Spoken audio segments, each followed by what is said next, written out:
400 tahun yang sudah terlewatkan mencoba menyusuri apa yang ditinggalkan, mengais jejak sejarah dari sisa-sisa reruntuhan. Penyusuran ini semata hanya karena rasa penasaran, keingintahuan tentang sejarah kota yang mengagumkan, bukan karena saya merasa memiliki banyak pengetahuan. Ini dia, sedikit dari yang bisa diambil dalam perjalanan kali ini, menyusuri sisa tembok terakhir kota Batavia.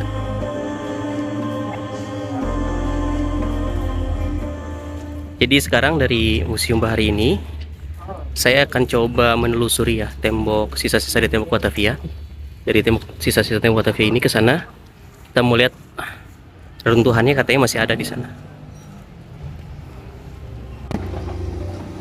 Jadi teman-teman, saya coba menelusuri sisa-sisa tembok Batavia ya. Ternyata di sini sedang dilakukan pembangunan. Mungkin sepertinya akan direvitalisasi ya. Saya lagi coba minta izin, bisa nggak ya lewat ke sana ya?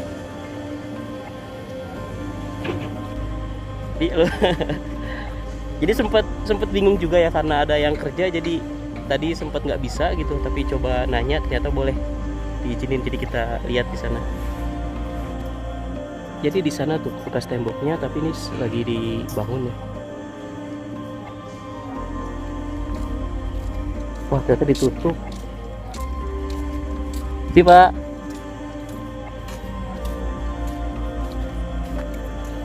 ditutup ya. Saya kira sih bisa lihat itu.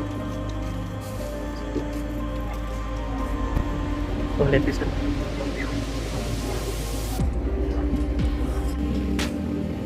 Karena tadi kita nggak bisa lewat di samping Museum Bahari, nah kita dapat arahan dari warga setempat, katanya kalau bisa lihat di lewat gang yang ini. Nah, ini dulunya itu jadi salah satu bagian dari salah satu pintu ya, pintu masuk ke kota Batavia gitu. Nah, karena seiring berjalannya waktu kan tanah sering ditinggiin ya, makanya pintunya cuma tersisa segini nih. Kalau kita lihat ke dalamnya, wah, kita masuk coba. Kayak gini ya, benar-benar nggak terawat, dan ini kelihatan banget ya. Tadinya kan ini bangunannya tinggi gitu ya, bisa kita lihat kan di bawah ini dalam sekali nih.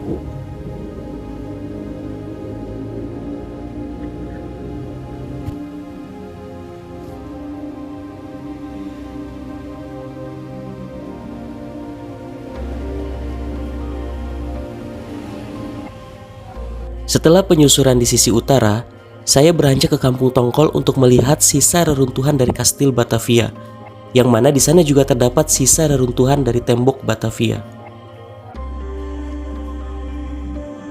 Kastil Batavia dibangun pada masa kepemimpinan Gubernur Jenderal POC di Batavia yang bernama J.P. Kun pada tanggal 12 Maret 1619.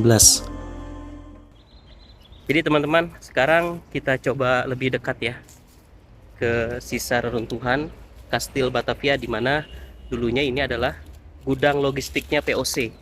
Nah, di situ ada jendela yang terbuka ya. Kita coba.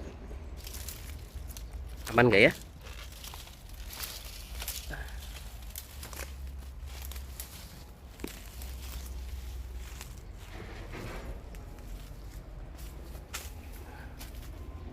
Sini teman-teman. Bismillah.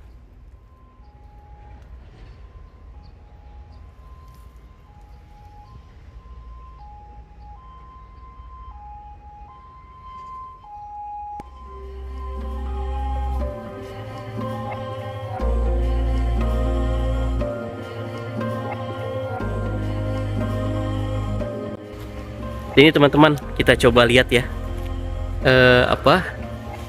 gudang dari bekas dari gudang logistiknya POC. Sebenarnya bisa masuk, tapi nggak tahu ya bisa atau enggak ya.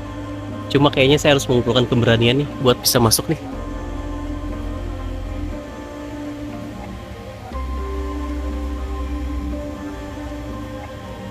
Jujur ini saya kesini siang sekitar jam 3 menjelang asar ya. Kalau lebih sore lagi mungkin saya lebih nggak berani lagi kesini kali.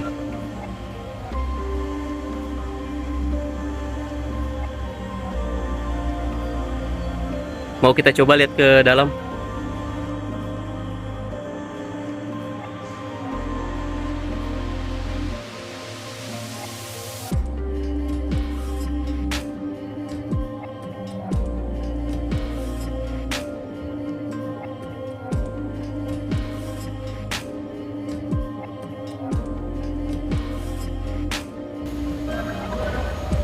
Nah, ini teman-teman, lokasi di mana kita berada di dalam tembok Batavia, yang berarti kita sedang berada di dalam kota Batavia.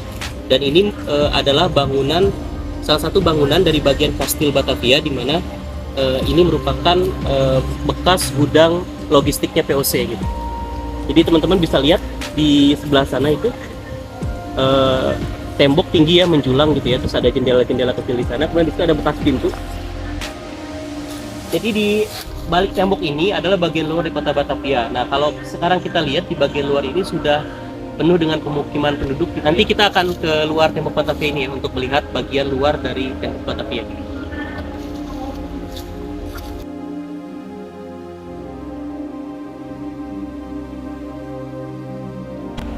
Ini dari ujung tembok Batavia ya, bukan ujung sih, maksudnya di wilayah sini gitu. Bisa kelihatan ya ketebalannya. Dinding ini terdiri dari 2 lapis, dan di tengahnya itu digunakan untuk para tentara berjalan gitu ya, patroli gitu, berjaga-jaga. Bisa kelihatan kan dari sini bagaimana tebalnya dinding tembok Batavia ini.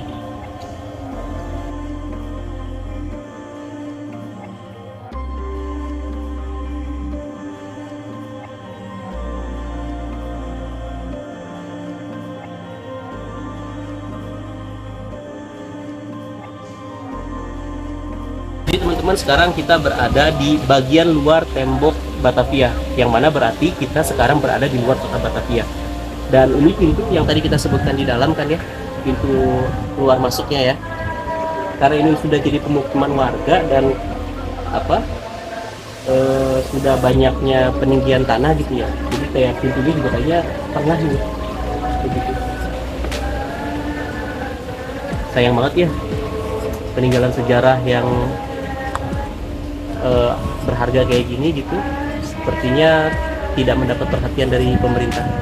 Kurang ngerti juga sih ini kenapa nggak dilestarikan gitu, atau minimal dipugar gitu agar peninggalan sejarahnya tetap utuh gitu, dan kita sebagai generasi selanjutnya juga bisa belajar dari peninggalan sejarah ini gitu. Tembok ini berusia kurang lebih 400 tahun ya, karena kan tembok ini dibangun di abad ke-17 di sekitar tahun 1600-an. Lama pembangunannya itu berdasarkan informasi yang saya baca gitu ya, pembangunannya itu selama 30 tahun. Saat itu tembok Batavia dibangun untuk melindungi serangan dari pasukan Mataram gitu. Waktu itu kalau nggak salah gubernur POC-nya itu bernama JP Kun, seperti itu. Nah, kemudian di sekitar tahun 1800-an saat itu POC mulai mengalami kebangkrutan, dan kerajaan Belanda saat itu sedang dikuasai oleh Prancis gitu. Nah, makanya di tahun 1800-an itu Napoleon Bonaparte yang saat itu memimpin Prancis mengirim Daendels untuk datang ke Indonesia gitu, dan oleh Daendels waktu itu dibongkar semua. Jadi yang membongkar tembok Batavia itu oleh pemerintahan Daendels saat itu. Nah, kenapa dibongkar? Karena saat itu kota Batavia dianggap sudah tidak layak huni lagi karena dengan banyaknya wabah penyakit seperti itu. Jadi Daendels memindahkan pemerintahannya ke agak lebih selatan, kalau mungkin sekarang di sekitar Gajah Mada atau Lapangan Banteng gitu. Nah, tembok Batavia ini dibongkar, yang bongkaran bahan materialnya itu digunakan untuk membangun kota baru di sebelah selatan sana, untuk membangun istananya Daendels seperti itu. Kenapa mengambil material dari sisa tembok Batavia? Karena pada saat itu memang pemerintahan Daendels pun sedang mengalami kesulitan keuangan seperti itu. Kurang lebih seperti itu ceritanya.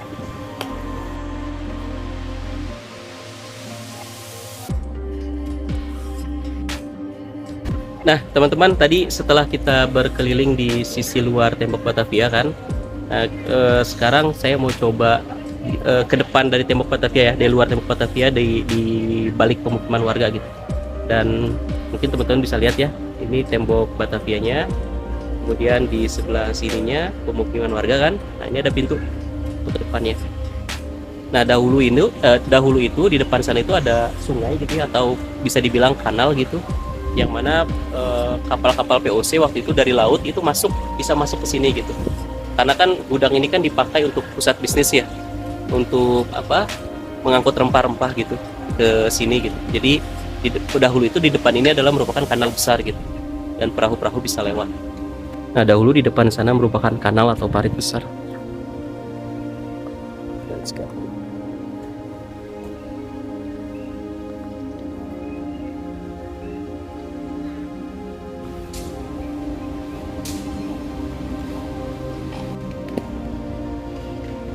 kita bisa lihat ya, dari Sungai Kali Ciliwung ini,